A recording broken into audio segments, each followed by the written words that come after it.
Picture this, Tuesday night, just past 9. The desert heat still clung to the air like a heavy blanket, even though the sun had gone down hours ago. I just pulled into my driveway after a 14-hour marathon shift, drenched in sweat from crawling through attics hot enough to roast a turkey.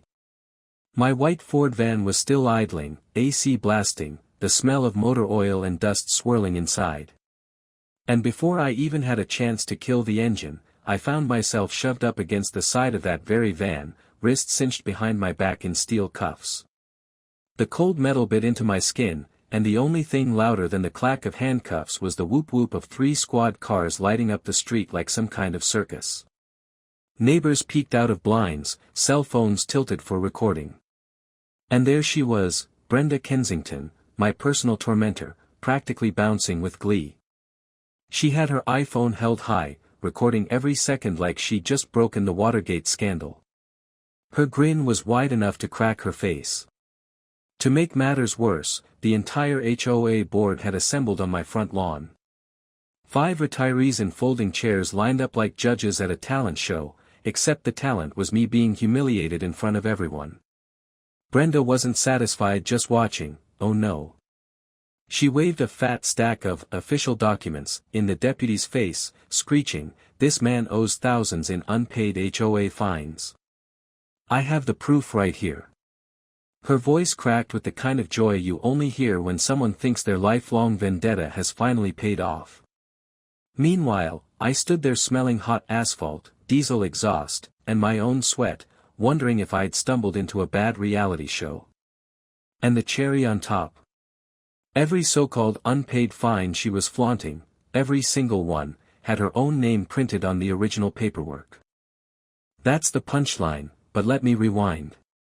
Because without context, you'd think this was just a case of neighborly bickering. No, this was the opening act of the most absurd war I'd ever been dragged into. My name's Marcus Thorne. 34. HVAC tech. Divorced, though survivor is probably the better word. My ex had champagne taste, and I got stuck footing the beer budget leftovers. After licking my wounds, I scraped up enough for a modest ranch house in Willowbrook Estates, beige stucco, gravel yard, the whole picture of suburban mediocrity. The HOA had only been around since 2018, mostly to stop people from turning lawns into graveyards for broken-down cars. Honestly, I didn't mind. Keep things clean, keep property values up, fine by me. Then along came Brenda Kensington.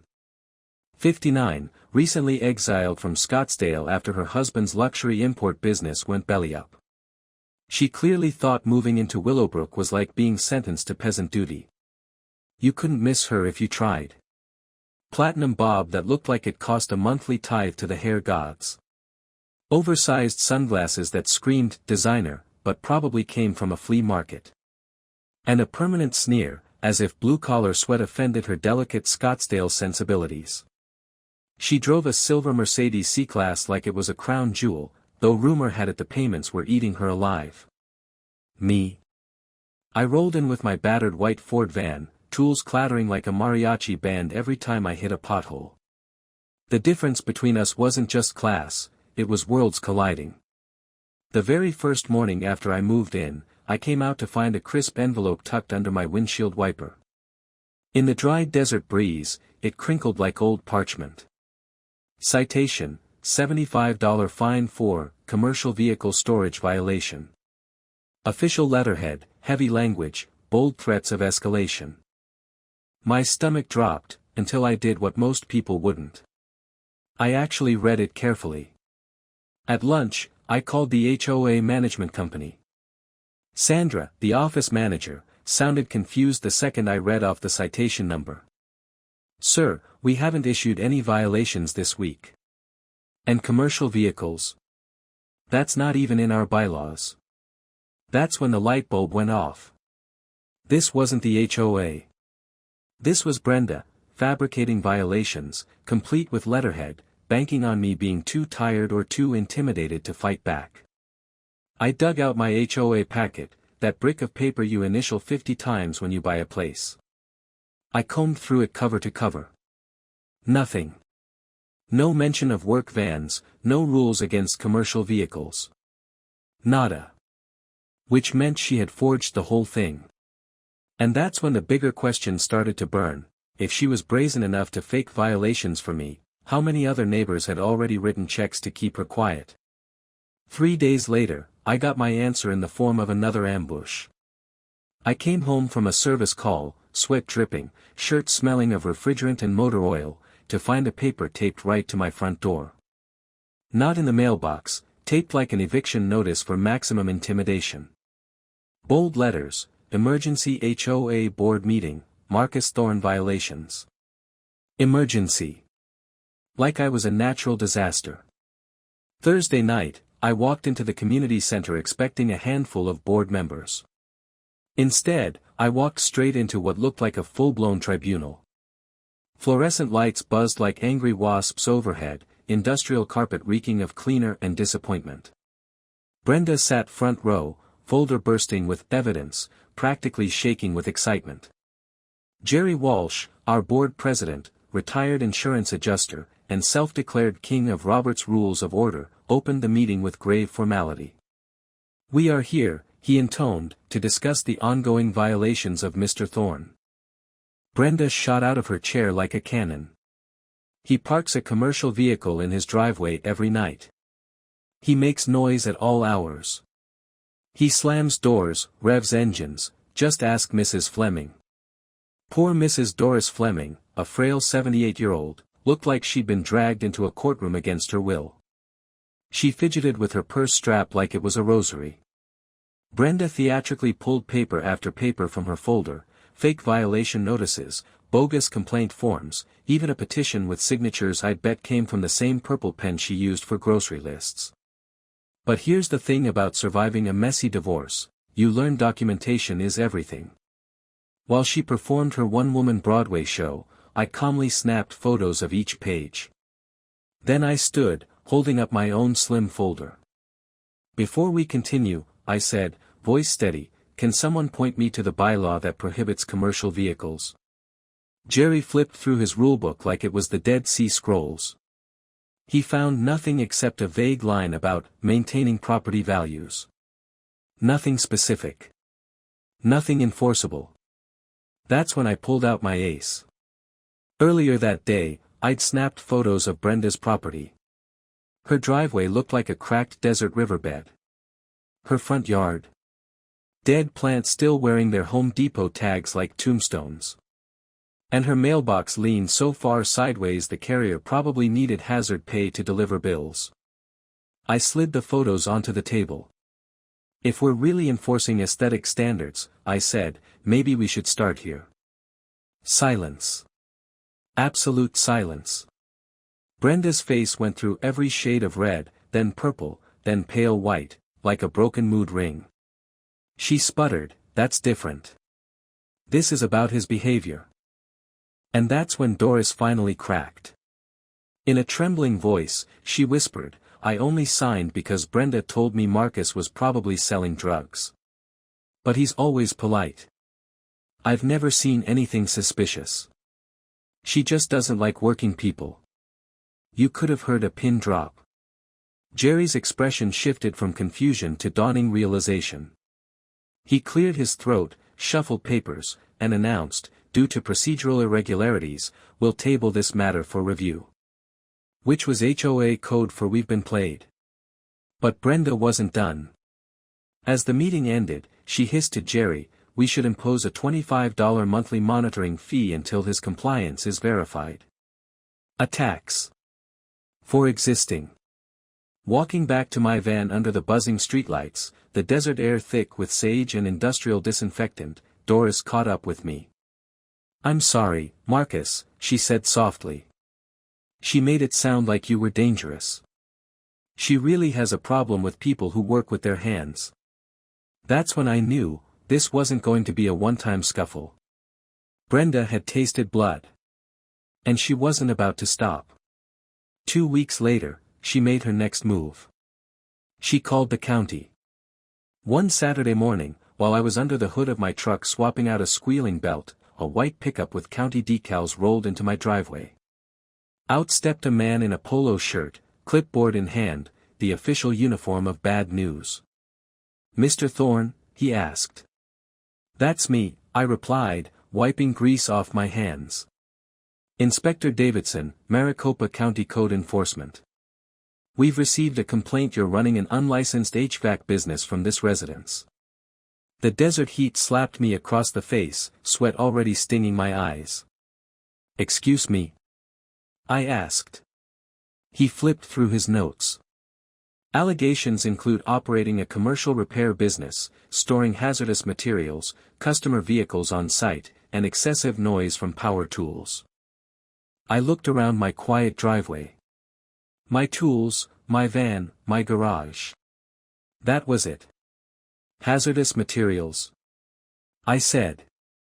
"Unless you count WD-40 and duct tape, you're in the wrong place."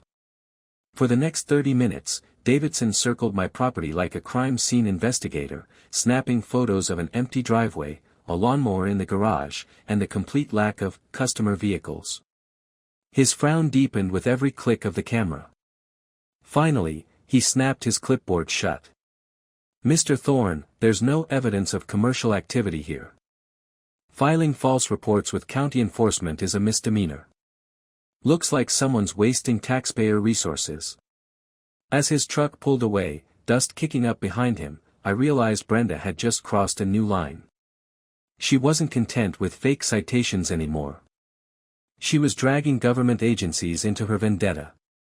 And in doing so, she'd left a trail. A paper trail. The kind that, one day, would strangle her. When Inspector Davidson left my driveway that morning, I stood there with grease on my hands and a knot in my stomach. The desert sun had climbed high enough to bake the asphalt until it shimmered. The air smelled of creosote and hot rubber, and all I could think was, this isn't just about me anymore. Brenda had crossed from petty HOA theater into government-level harassment. And if she was bold enough to forge citations and call the county on me, what else was she willing to do? That's when I decided to stop reacting and start investigating. That evening, I grabbed my phone, laced up my work boots, and took a casual stroll through Willowbrook Estates. To anyone watching, it looked like I was stretching my legs after a long day. In reality, I was playing detective, scanning yards, talking to neighbors, quietly collecting evidence. The first break came from Janet Mueller, who lived 2 streets over. She greeted me with the weariness of someone who'd been through the ringer. "You too?" she asked when I explained about my bogus citation. Janet disappeared inside and returned with a neatly folded letter. $150 fine, she said, handing it to me. Unauthorized landscaping modification. Her crime. Planting tomato plants in her backyard. Not the front yard, not visible to anyone, the backyard. The citation looked polished, legal jargon, case number, and the usual threats of escalating fees. I snapped photos with my phone. "Did you pay it?" She shook her head. "No. My brother's a lawyer. He told me to ignore it. But it scared me at first." 2 blocks later, I knocked on Bob Richardson's door. Bob, a retired accountant, was the kind of man who kept every receipt from the last 20 years. He didn't just open his door, he opened a filing cabinet.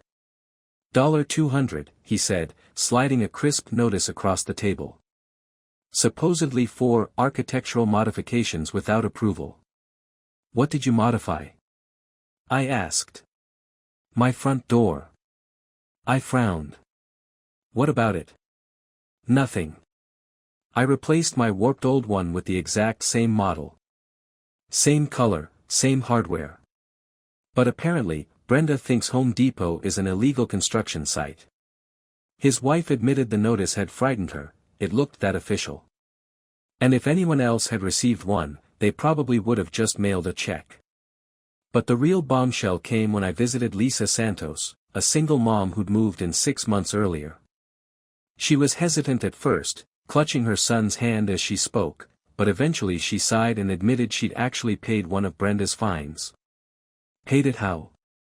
I asked carefully. She told me to send a check for $75 to Community Standards Processing. Gave me a P.O. box address. I mailed it last month. I felt the desert wind whip through the street, carrying with it the dry rattle of palm fronds. My chest tightened. Brenda wasn't just playing neighborhood bully, she was running a fraud scheme. A fake company. A P.O. box. And real people mailing her money. At that exact moment, my phone buzzed. An unknown number. The message read, "Your employer has been contacted about your illegal business. Stop harassing senior residents, or there will be consequences." I looked down the street. Brenda's silver Mercedes was parked in her driveway. A curtain twitched in her front window. She was watching me. I felt a flash of anger, then something else. Determination. She thought intimidation would work. She had no idea she just handed me the rope I needed to hang her entire operation. But her next move proved just how far she'd go. A few mornings later, 2 patrol cars rolled into my driveway. Officer Martinez and his partner stepped out, one with a notebook, the other with a hand near his radio. The kind of stance that says, "We don't know if you're a threat, but we're ready if you are." "Mr. Thorne?" Martinez asked. "That's me," I said, setting my toolbox on the ground. "You need to come downtown for questioning. We've had a report of criminal threats made against your neighbor, Ms. Kensington." For a moment, the world tilted. Threats? Last night at 8 p.m. I was in Chandler, installing an AC condenser for the Johnsons. "Want to see the work order?" Martinez's eyes narrowed. "We'll sort that out." 25 minutes later, I was sitting in a gray-walled interview room at the sheriff's office. The place smelled like burnt coffee and tired cops. The fluorescent lights buzzed overhead like dying insects. Martinez spread my documents across the table: GPS logs, service call notes, Johnson family signatures. My alibi wasn't just airtight, it was time-stamped down to the minute. He leaned back in his chair, rubbing his jaw. "According to this, you were 40 miles away when this supposed threat happened. In fact, you were at the Johnson residence until 9:20. "Exactly," I said. He exhaled. "This isn't the first complaint we've had from Ms. Kensington.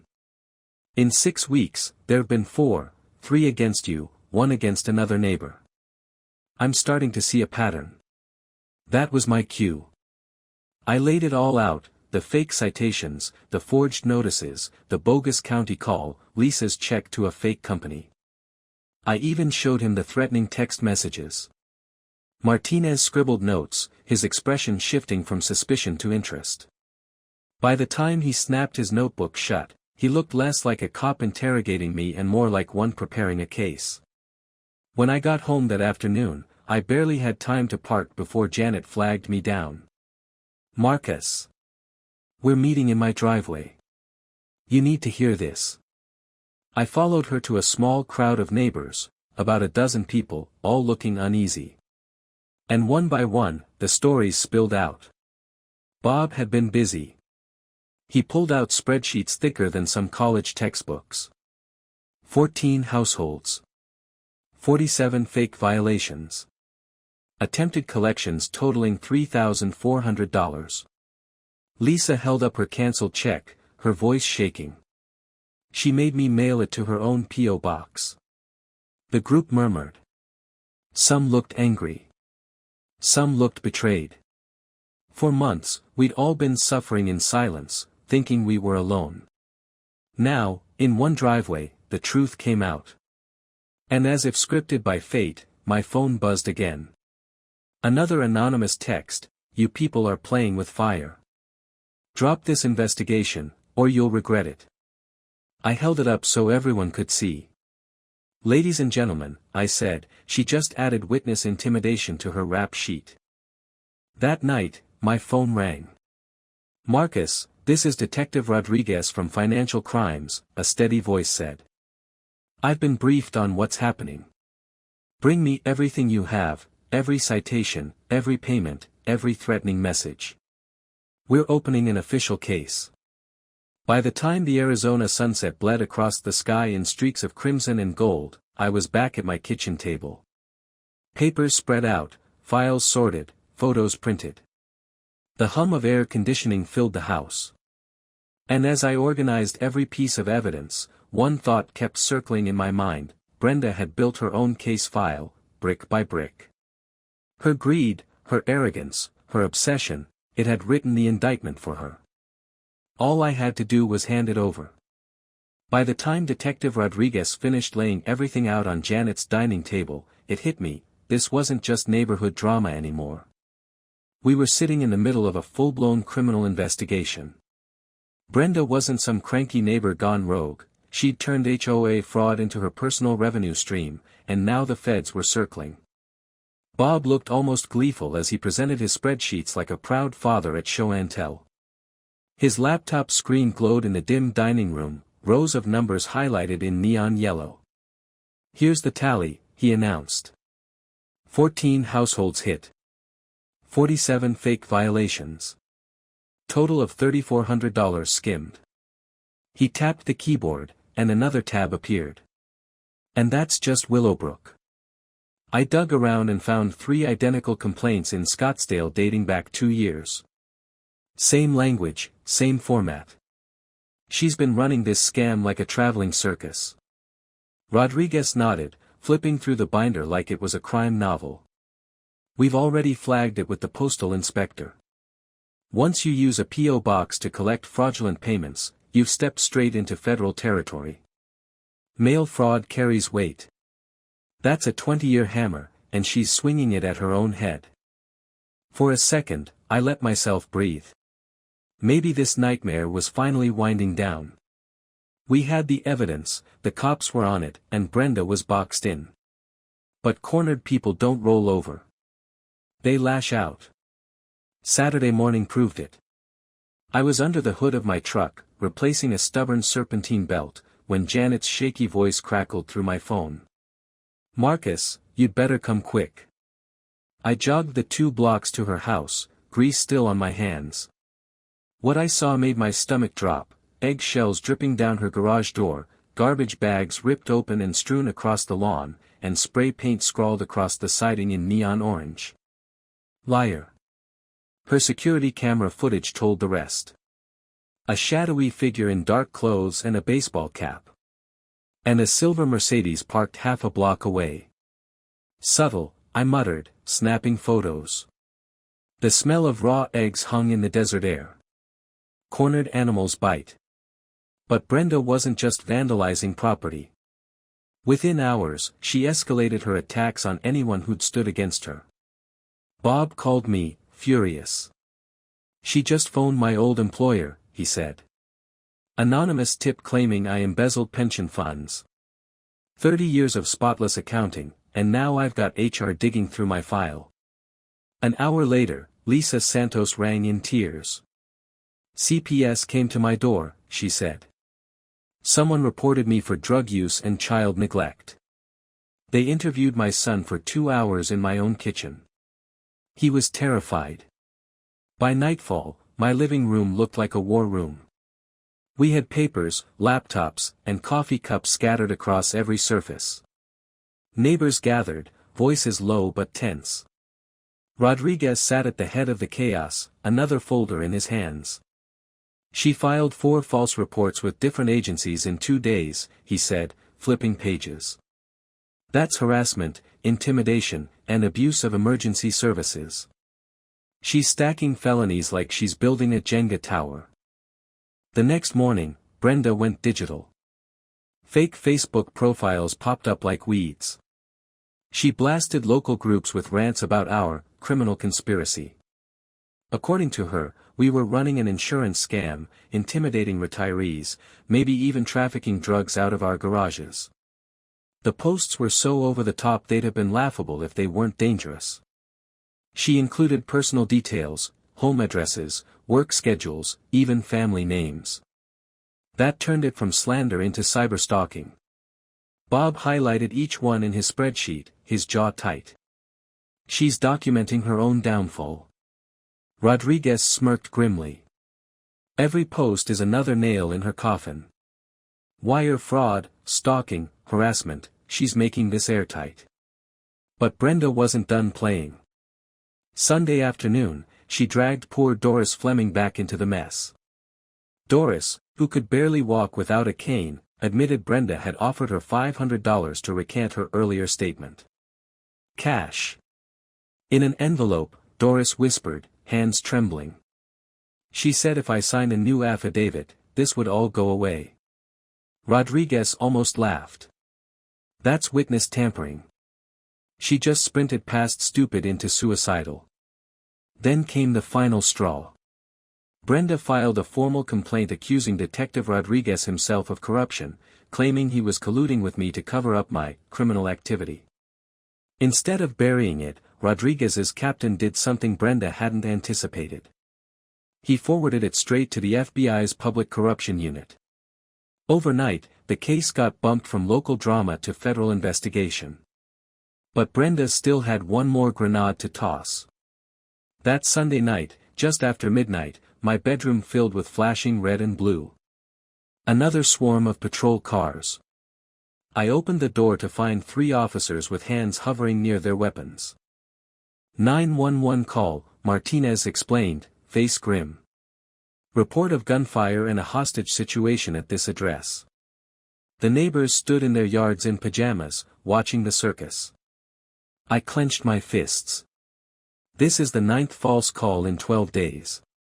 Martinez nodded wearily. And now it's felony-level abuse of emergency services. That was the breaking point. Rodriguez called me an hour later. We're not waiting until morning.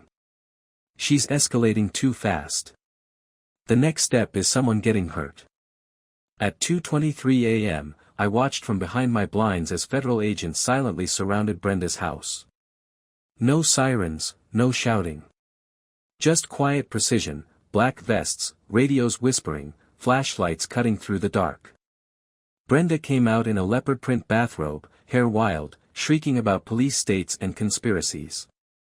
She kicked, cursed, and demanded to live stream her arrest for truth. But none of it mattered. She was hustled into a black sedan and gone. I thought the neighborhood would finally exhale. But the agents processing her house unearthed something bigger than anyone expected: laptops, stacks of fake IDs, template letterheads, and files linking her scams across 4 states. Nevada, New Mexico, California, and right here in Arizona. Retirement communities, the same scam repeated over and over. Rodriguez stared at the evidence with something close to awe. Gentlemen, this wasn't a difficult neighbor. This was a multi-state racketeering case. Brenda hadn't just tormented us. She'd been running a criminal empire out of fake HOA violations, and now, the empire had crumbled. By the time federal agents hauled away the last box from Brenda's house, Willowbrook Estates didn't feel like a sleepy subdivision anymore.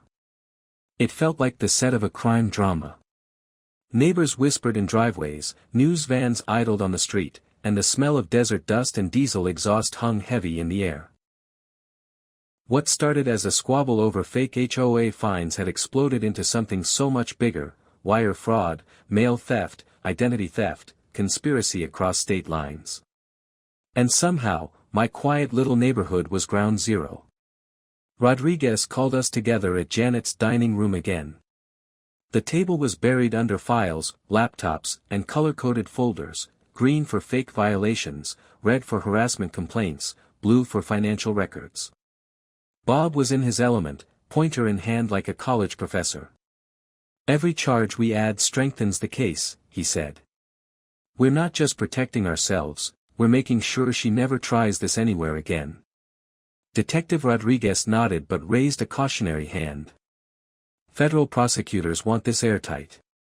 That means every citation, every payment, every post, documented, time-stamped, and organized. Agent Olivia from the FBI joined us that night. She was all sharp edges and quiet authority, the kind of agent who didn't waste words. She flipped through Bob's spreadsheets, her eyes lighting up. Clear evidence of intent, multiple victims, fraud across state lines. This is gold for a prosecutor. She won't wriggle out of this. Lisa Santos, who had been quiet in the corner, clutched her cancelled check. Do we get our money back?" she asked softly. Her son clung to her side, eyes wide, sensing the tension even if he didn't understand it. Olivia gave her a steady look. "Every victim will receive restitution. Her accounts are frozen. Her assets will be seized. You'll be repaid, with interest." For the first time in weeks, Lisa's shoulders sagged in relief. The deeper the agents dug, the uglier it got. A search warrant uncovered stacks of fake HOA letterheads, forged company stamps, unauthorized P.O. box keys, and a spreadsheet on Brenda's laptop tracking every victim. She wasn't sloppy, she was organized. Which, ironically, made the case against her even stronger. 18,000 skimmed here, Rodriguez said, pointing at the ledger. Multiply that across 4 states, and you're looking at well into 6 figures. And don't forget the tax evasion, Olivia added dryly. The IRS doesn't like being left out. Wire fraud alone carried a 20-year maximum.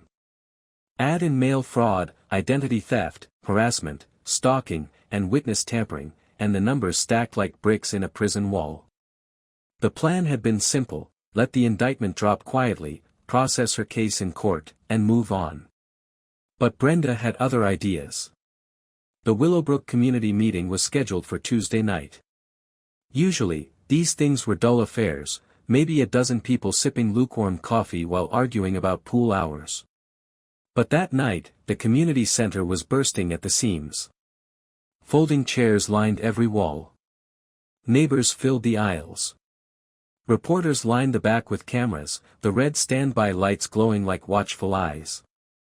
The air smelled like cheap coffee, sweat, and too many nervous bodies packed into one room. A low murmur filled the space, everyone buzzing with the same question: what now? Rodriguez stepped up to the podium with Agent Olivia at his side. His uniform looked sharper than usual, polished shoes catching the fluorescent glare. He cleared his throat. "Ladies and gentlemen, thank you for coming. We're here tonight to update you on the resolution of an ongoing federal investigation." And that's when the double doors banged open. Gasps rippled through the room as Brenda herself strutted in, dragging her attorney behind her. Somehow, she'd posted bail. She was dressed head to toe in designer black, fitted suit, heels clicking against the tile, hair styled like she was walking a Scottsdale runway instead of into a federal case. Her lipstick was flawless. Her smirk even more so. "My client," the attorney announced, voice booming, "is here to address the false accusations and to expose the misconduct of law enforcement in this matter." The crowd erupted in whispers. Some leaned forward eagerly, others shook their heads in disbelief. Brenda stood tall, chin high, eyes darting around like a queen surveying her subjects. For a heartbeat, I swear she thought she'd turned the tide. Rodriguez didn't flinch. Calm as ever, he reached into his folder and held up a thick packet. "Ms. Kensington," he said evenly, "you're welcome to speak. But for the community's clarity, federal prosecutors accepted your guilty plea yesterday." A stunned silence swept the room. Rodriguez continued, voice steady as a gavel. 12 counts of wire fraud. 8 counts of mail fraud. 1 count of conspiracy to commit interstate fraud. All admitted in court. The whispers turned to gasps, then outright shouting. Neighbors clutched one another. Reporters scribbled frantically. The sound of camera shutters filled the air like a rainstorm. Brenda's smirk faltered. Her attorney's face turned the color of sour milk. Agent Olivia stepped forward, her voice cutting through the chaos. "To be clear, Ms. Kensington defrauded 47 victims across 4 states. Total losses, $127,000. She engaged in harassment, intimidation, stalking, and false reporting. This was not an isolated incident. It was a criminal enterprise." The room exploded. Some neighbors shouted questions. Others cursed. A few actually cheered. Years of frustration boiled over in a single, chaotic wave.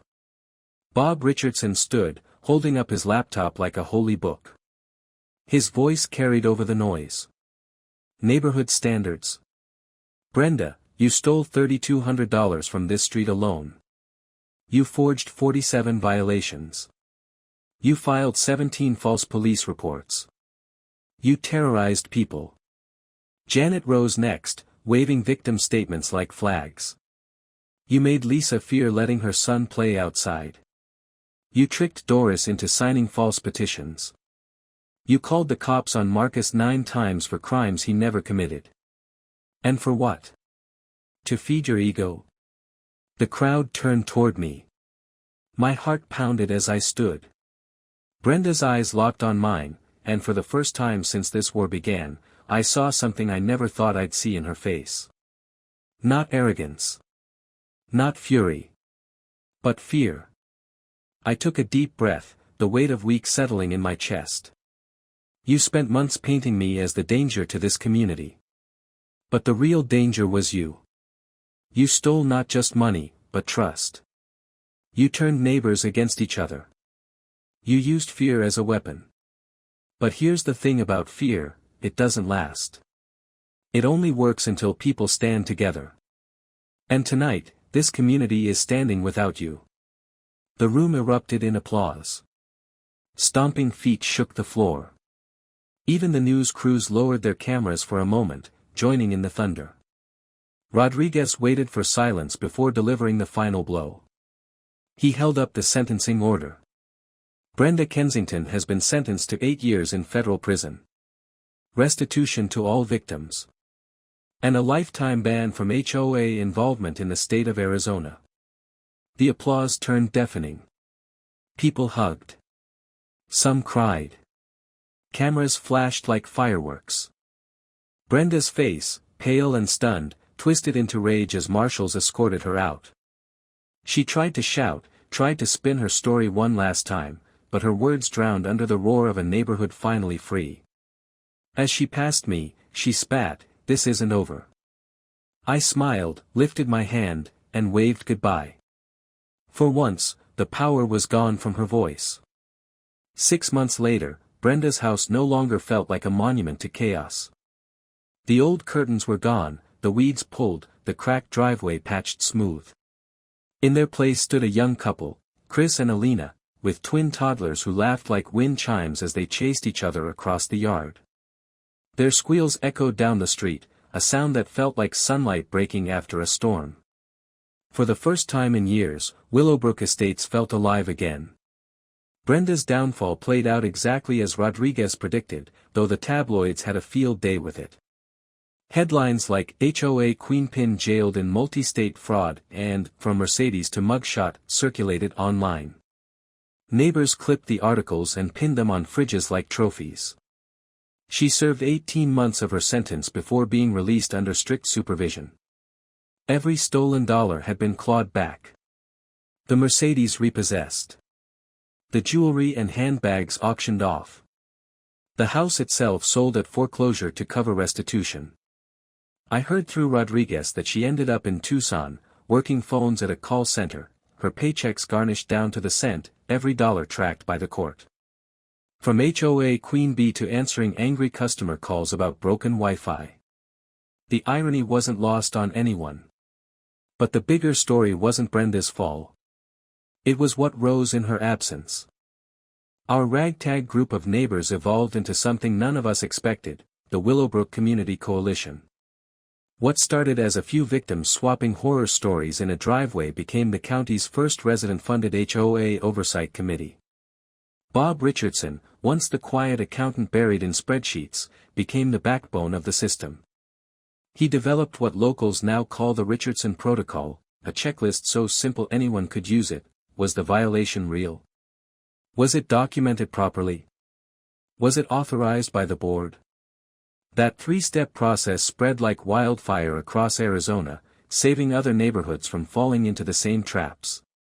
Janet embraced a new role as the heart of Willowbrook. She hosted monthly welcome nights for new neighbors. Instead of receiving cold citations, families were greeted with iced tea, snacks, and pamphlets explaining their rights. The first event had 12 people. By the fourth month, we had 60, spilling onto her lawn with folding chairs and paper lanterns. Other HOAs across the valley copied the idea. Lisa Santos transformed too. No longer the scared single mom crying on her porch, she became the unofficial youth coordinator.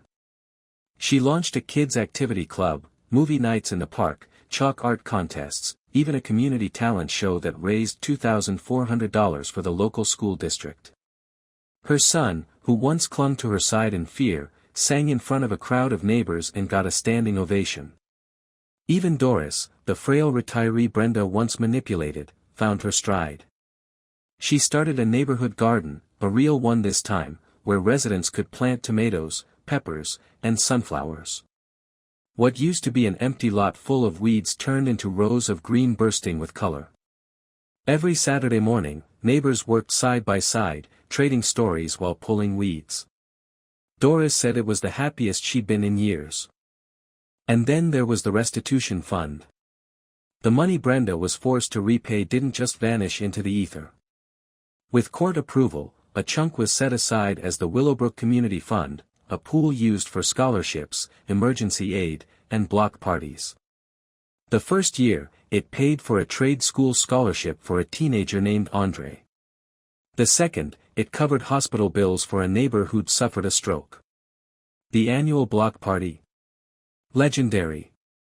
Food trucks lined the street, kids sipped around with painted faces, and a local band played classic rock while the desert sky turned pink with sunset. People said it felt less like an HOA community and more like an extended family. As for me, life changed too. My HVAC business, Reliable Climate Repair, blew up almost overnight. Word of mouth spread like wildfire, that's the guy who stood up to the HOA fraud queen. Calls poured in from across Phoenix. I bought a second truck, hired 2 techs, and finally had the luxury of turning down jobs when I needed a break. The driveway, once a battlefield of fake violations, became a symbol of pride. My van and my new truck sat there side by side, no fear, no citations, just tools of an honest trade. On the personal front, fate had its own sense of humor.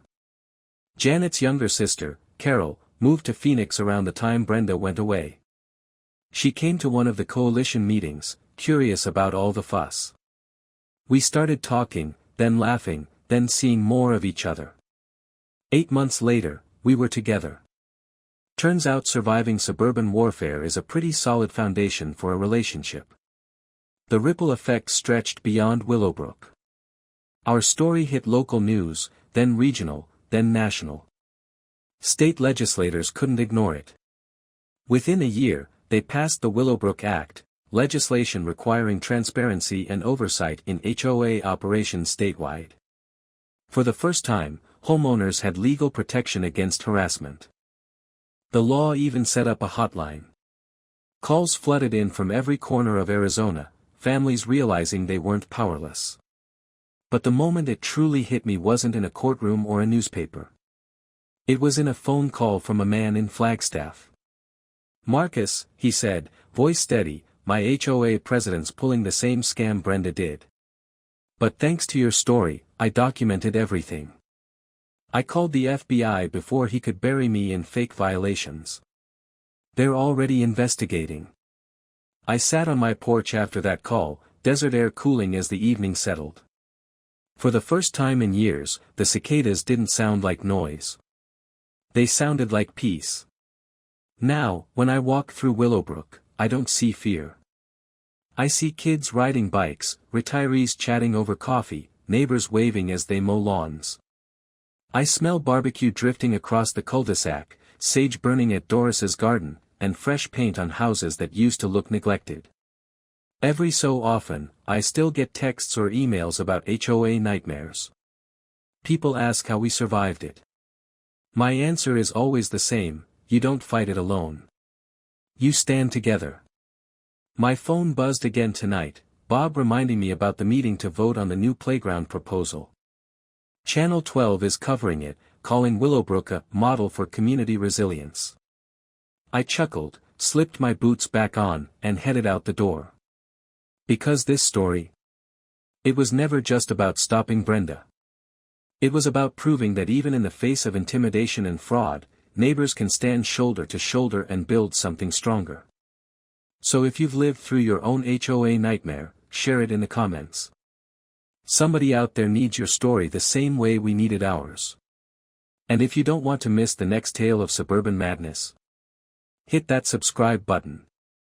Trust me, the next HOA story I've got for you makes Brenda look like a warm-up act.